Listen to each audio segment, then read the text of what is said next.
Hello everybody and welcome to the Fortress of Owlstandard, of the uncommon orb of this Corridor of Champions. I actually had a faction called the Corridor of Champions once before. This is a community fortress sent in by TurkeyTray.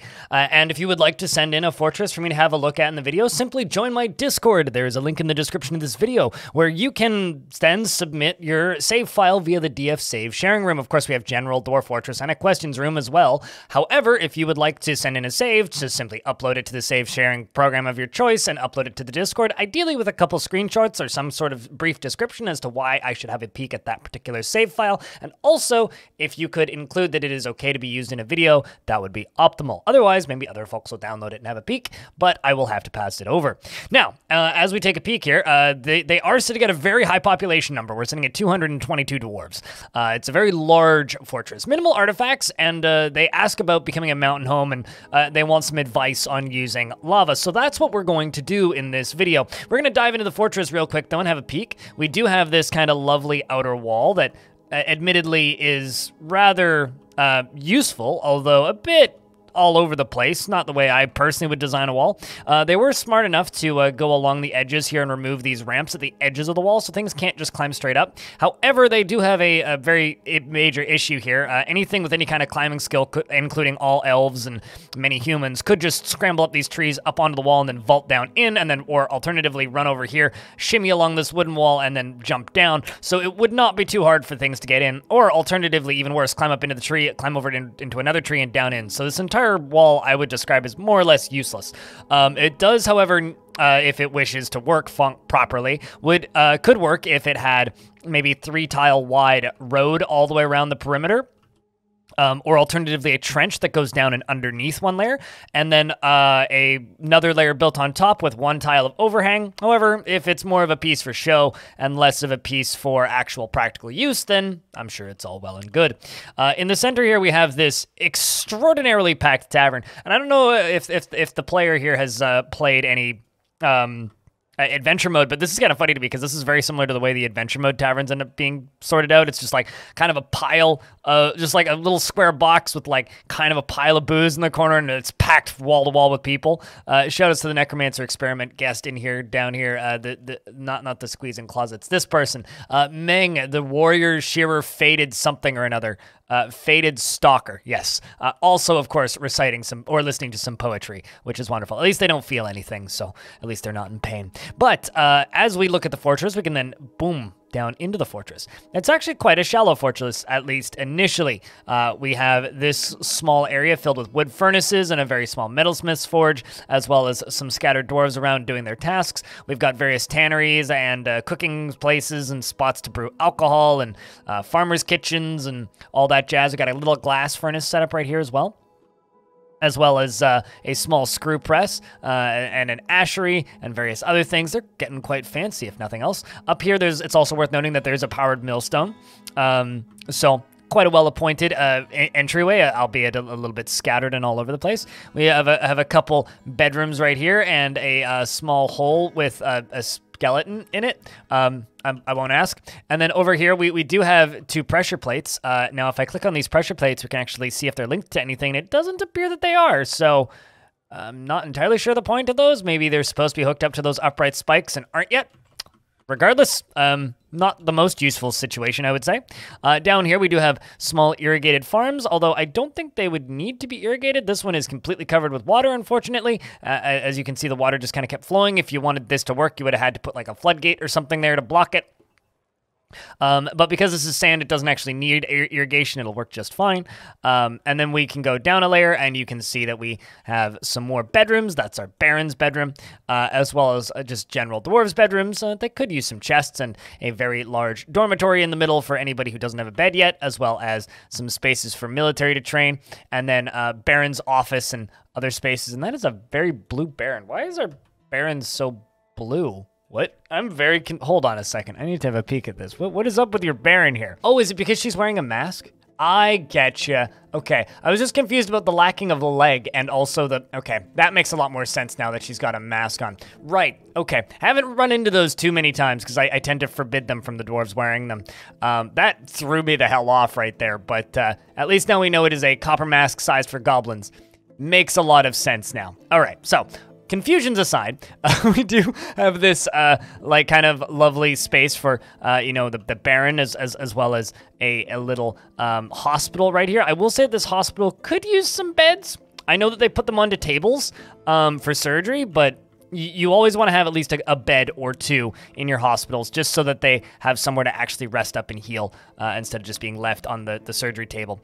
Now, over here, we do have an archery range, which is set up, and I'm assuming working at least somewhat correctly. If this is for ammunition, no, that's just for general stuff. I would set up an ammunition stockpile without any bins allowed in it, and you can remove bins by clicking on this button and simply removing bins.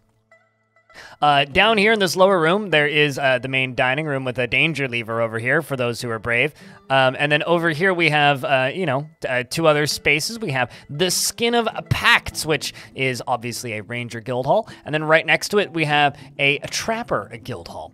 And then, of course, this main dining hall. And then as we move down, we can see various other things, as well as a row for tombs and some storage. More bedrooms, more bedrooms, more bedrooms. Very much the housing blocks that you would see in post-Soviet countries. Then here we have just more stone storage, and then this little minecart track that appears to kind of go down to this lower layer, sort of, but also kind of down to nowhere. It's clearly unfinished because they're still digging it out here, but it kind of goes down here and disconnects in a bunch of spots, and then just kind of empties out here. So I'm assuming that's where this route ends, just dumping or bringing materials up. And then they started continuing it again, and I think they collided with the caverns, so they just kind of stopped. Down here, there is a rough clay bridge with a lever to shut it, as well as it's full of teeth, as I would expect. And then as we go down, you can see this minecart route that is, again, unfinished. It seems to kind of stop right here, and then it keeps on going down to the Magma Sea. Now, one of the pieces of advice that Turkey asked for in this video is they wanted to know how to correctly utilize the lava from the perspective of the fact that it's, like 100+ layers down. There's two ways you can do this. You can build a pump stack, and I do have a video on how to make pump stacks. As long as every single material, the block, as well as the metal used to make the pump stack is magma safe, which can be found in the rocks menu, which can be found off of the stock screen, I think. It's underneath labor and then stone use over here. So as long as everything falls underneath safe for lava, just for reference, iron is safe from lava, so is glass. So as long as all the blocks that you use and everything for the entire stack are lava safe, you could pump the lava. Or alternatively, you could use minecarts by simply having a trench go down or rather that's not a trench, that's raising up. You could just simply dig out a trench right here, which in this case would collide with that. So let's just make it a little bit over here as an example. So if you were to dig out a trench right there and have a minecart route on either side, and if you had lava flowing in that trench, so if this trench went all the way out to here, then the lava could flow into it. And if you had a magma-safe minecart, so made of iron, go through this, or get kicked through this, which is usually the way I would do it. So dwarves run this way, they run this way. The track goes down through the lava trench, track built before lava flowed through. Lava flows through the trench. You can set them to kick on this side. They'll kick it through and then walk around the lava and then keep pushing on the other side. Then suddenly you have a minecart filled with lava and you don't have to power it. So that is another way you could do it. So you could either use minecarts or you could use a pump stack. The third option is you could simply build down in the cavern layer and use minecarts to transport the lava down below. Also a perfectly valid option. For each magma forge, you only need one tile of lava, so you could literally just fill one up at a time using individual minecart routes, and as long as you stop them before they get to the top and you just have them all set up to fill up each one of these, you will end up with just individual tiles of lava, and it's not too difficult considering the maker of this fortress has already queued up minecarts. So they probably already have a relatively knowledgeable status of how minecarts work. So if you're able to get minecarts transporting rocks, it's also not that hard to get to transport lava. Just make sure you don't screw up your routing the first time. Otherwise, you'll have lava where you don't want it. Keep in mind, I do think lava is less dangerous than water because water can do some surprise things and show up in places you don't expect it, whereas lava generally stays where you put it. And even if you dump it in the wrong place, as long as you don't touch the Bernie bait, you're generally fine. Now, the other thing that they asked about is they were wondering how one would become a mountain home. They do have 2 barons and a baroness in this fortress. It seems like this baron is actually their mayor, which I think is kind of interesting. So these are the baron and the baroness of Owlstandard, and this is the baron of Flickered Boulder, who I guess just showed up. But if you actually go to the civilization screen, the game used to do a better job surfacing this information, and it doesn't seem to now. First thing I will note is you are really, really, really far away from your own faction, if your own faction is even on the map. Yeah, there they are. So this is your own faction, so you're quite far away, first off. Which means you're not in an optimal place to be a mountain home anyway, in my opinion, although this doesn't change the game mechanically at all. It's just I generally like to settle close to my faction. So you're all the way up here, or your faction's all the way up here, and you're all the way down here. So that's one kind of issue. But what I would recommend is if you actually highlight your own faction here, you can see the amount of offerings you've given.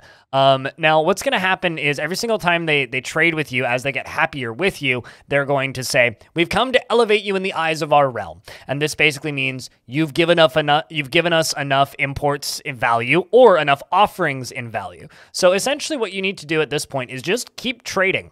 And then once you become the mountain home, you will eventually begin to realize that Dwarven kings are greedy, and they're gonna start asking for things that maybe might seem dangerous on the onset, but you'll have to go through them anyway if you want to become a mountain home of legend. 7 symbols are calling. All I have to say, though, is this is a pretty solid little take on a mountain home, and also runs quite well, all in all. I mean, I'm unpausing it right now, and I'm probably going to hover down to around 30 FPS like I had it earlier. The creator of this fortress says that when they play it, they set it about 55, which I also think is quite good. I do think that you could increase that frame rate ever so slightly if you expanded your stairwells a little bit. They're just individual stairs, so I personally would kind of go for that like kind of this kind of design where they have a little bit more options to pass each other, although I'm not entirely certain how busy these stairwells are. If they're not super busy, then you might be okay. But I've also noted that there are a lot of guests here, and this is certainly going to be a large chunk of your frame rate. If I actually just look at the units screen again, over here, we can see just this list of poets and various other guests, and that's a lot of people thinking, and a lot of people thinking means, well, game slowdown. We also do have a hostile critter down here who's currently stumbling obliviously. Well, I mean, you have no legs, so how do you stumble? Sad story indeed. Best of luck becoming the mountain home. I think that Owlstandard is a solid beginnings of a fortress, considering you have functional minecarts up and running. You've gotten further than many people did in the classic version, and you may want to watch your drink supply. Thank you very much for watching this video, and if you liked it and you would like to see more videos like it, there's a rather large playlist of these growing.